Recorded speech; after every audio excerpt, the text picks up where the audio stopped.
You've faced your demons. You've battled your own mind for years. You've survived the parts of you no one ever sees. And somehow it all feels even heavier than before. Not because you went backward or missed something in the healing. Not because the work you did wasn't enough.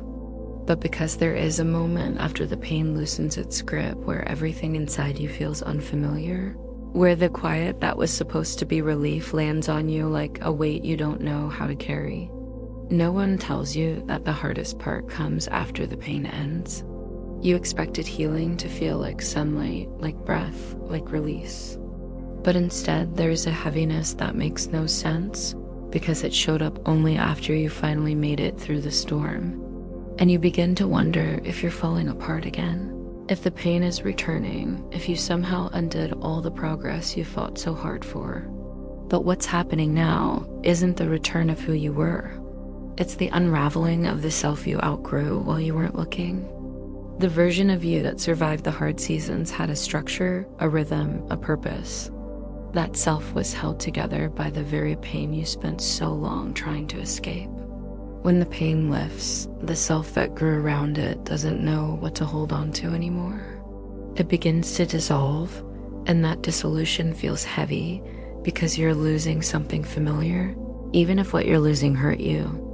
The mind confuses the loss of the old identity with the return of old suffering, but they're not the same. This heaviness isn't an old wound reopening. It's the scaffolding of your survival self falling away. Of course it feels disorienting. Of course it feels heavier. You're standing in the emotional space between what hurt you and what will heal you, between the person you had to become and the person you've never been allowed to be. You're not breaking down, you're breaking out of a self that was never meant to hold you forever.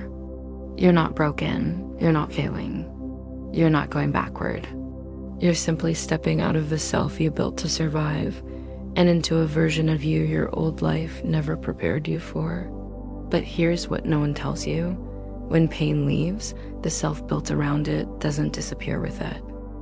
You spent years believing the pain was the enemy, but what no one tells you is that pain becomes a structure.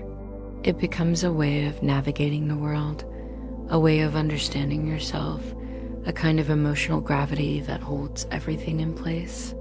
You didn't just feel hurt, you built a self around the hurt. You built habits, reactions, defenses, expectations, even your sense of identity around what you had to survive. And when the pain finally loosens, the identity that grew from it doesn't know what to do next. It doesn't disappear instantly just because the suffering did.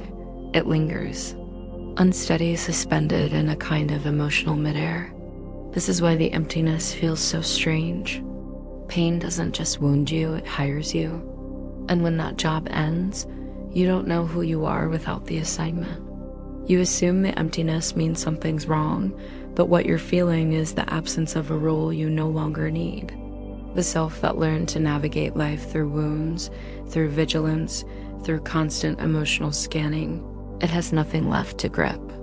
And without something to fight, without something to brace against, that old self begins to flicker. You feel it as heaviness, dullness, restlessness, that odd floating sensation where you can't tell if you're grieving or simply unanchored. But this isn't sadness, it's displacement. It's the old identity losing its job. It feels like grief, but you're not grieving a person. You're grieving a role you no longer have to play. Pain was familiar. Pain gave you a story. Pain told you who you were in relation to the world. And now that pain is gone, the story it supported starts to collapse. But the collapse doesn't feel like liberation at first. It feels like emptiness because the mind is wired to confuse nothing happening with something is wrong. You're not collapsing, you're shedding. You're not empty, you're unoccupied. The self you built to survive no longer fits the life you're stepping into, and this mismatch feels like emotional static, like being between stations on an old radio. You're outgrowing a version of yourself that only knew how to live in crisis mode. It's uncomfortable not because you're failing, but because you're finally outgrowing an identity that was never meant to be permanent. There's a moment in every transformation where the old foundation is gone, but the new one hasn't formed yet. That's where you are, not broken, not lost, but unmoored from the version of yourself you had to create to get through the hardest parts of your life. And somewhere in the quiet of that in-between, something begins to whisper, not pain, not fear, but the first hint of who you're becoming, waiting for the space you're finally clearing. And to understand that whisper, you have to see what emptiness actually is. When the pain finally quiets, something unexpected happens. You come face to face with yourself in a way you never have before. Not the self that was shaped by wounds or held together by old narratives, but the raw, unfiltered awareness underneath it all. And because you've spent so many years meeting yourself through the lens of hurt, this new kind of meeting doesn't feel peaceful at first. It feels empty, almost hollow, like stepping into a room you've lived in your whole life, only to find all the furniture gone. But the room isn't empty. It's simply unfilled, open in a way you've never seen before. For so long, pain filled every corner of your inner world. It gave you things to think about, things to manage, things to fix, things to survive. It created noise. And when that noise fades, what's left is the quiet truth of who you are without the constant interpretation of suffering. But because the mind equates quiet with loss, it tells you something is missing. You start to mistake stillness for emptiness, presence for absence, simplicity for lack. But this is not emptiness. This is exposure, not loss. You're not disappearing. You're finally meeting the parts of you pain used to stand in front of. Without the old distractions, you begin to feel yourself directly. Your thoughts, your inner patterns, the texture of your presence without filters or defenses. And that level of intimacy with yourself can feel overwhelming, even frightening, because it's new. You're seeing yourself without the story you used to hide inside, without the noise that drowned you out. This is why the quiet feels so strange. You're not meeting nothing, you're meeting you. The emptiness you fear is just your own presence, finally unobstructed. The emptiness is simply the absence of the old narrative. The absence of the old signal your nervous system once used to orient itself. The mind isn't losing something, it's losing its script. And beneath that script is a presence that has always been here, waiting for you to notice it.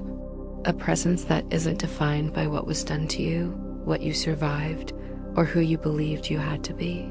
What you're calling empty is simply unfilled space.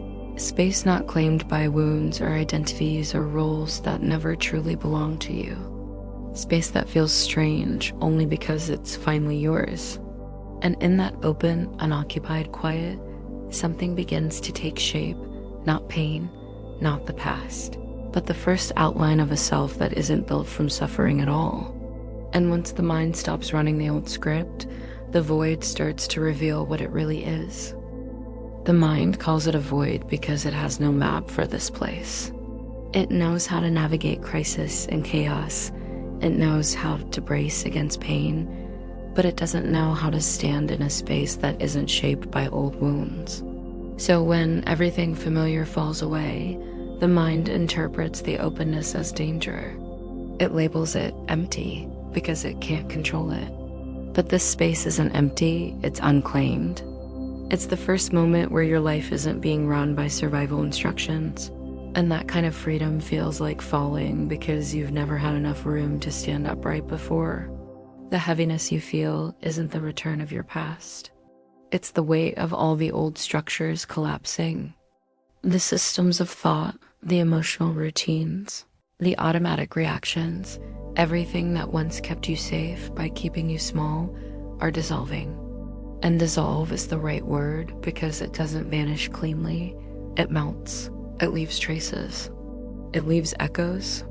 It leaves sensations you can't name, signals that don't belong to who you were, but haven't yet settled into who you're becoming. And here's the twist. The void you fear is just space you've never had before. This is the threshold, the quiet door between what was and what's forming. Not the end of healing, but the point where healing asks you to trust something you can't yet see. The very thing you've been calling the void is actually the foundation clearing itself. The mind fears it because there is nothing left to lean on, no story to cling to, no pain to define you, no identity to perform.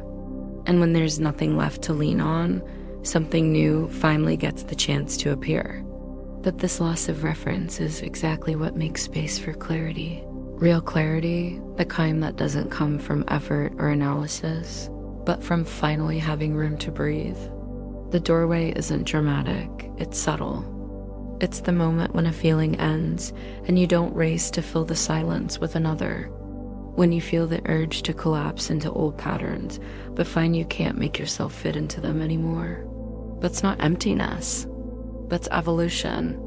The self you used to be can't function here because this space wasn't built for it. It was built for the self that's waiting behind it. This unfamiliar openness, the place that looks like nothing, is actually where everything new begins. Because the truth is, you're not standing in a void. You're standing at the entrance of a life that has finally stopped being defined by what you've survived. And once the survival self steps aside, the real you finally has room to rise. Somewhere in the quiet that once felt unbearable, something begins to rise, not abruptly, but with a softness so subtle you almost miss it. It's the part of you that never had room to breathe while you were busy holding everything together. The part that wasn't shaped by fear, or trained by pain, or forced to grow in the shadow of survival. It comes forward gently, as though it already knows it belongs here, waiting for you to recognize yourself in its calm. Peace feels foreign not because it's wrong, but because it's finally yours. This is the moment after healing that no one prepares you for. The moment when the self that lived underneath the wounds finally has space to step into the light. Not the self that endured, not the self that adapted, not the self that learned to stay small just to stay safe. This is the self that simply is. It feels unfamiliar, not because it's new, but because it's honest. It doesn't measure itself against the past. It doesn't seek validation from old patterns. It doesn't argue with what's gone. It isn't interested in impressing the world or proving its worth. It's quieter than that, steadier than that, truer than that. And if you're unsure of how to meet it, if the softness feels unsteady or the spaciousness feels too wide, there's nothing wrong with you. When you've lived a long time inside noise, peace feels like a language you have to relearn. When you've spent years bracing for impact, relief feels suspicious.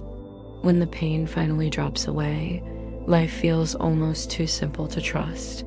It's okay to take your time, to let this new version of yourself arrive slowly, to let clarity unfold at a pace that doesn't overwhelm you. You're allowed to grow gently. You're allowed to belong to yourself again. And if there are moments when you want to sit with these ideas a little longer, to keep unraveling them in different ways, you'll find reflections here that meet you where you are, softly, quietly, without pressure. Because the real truth is this: there is nothing hollow in you, nothing missing, nothing broken. The space you're standing in now isn't what's left of who you were, it's what's forming of who you're becoming.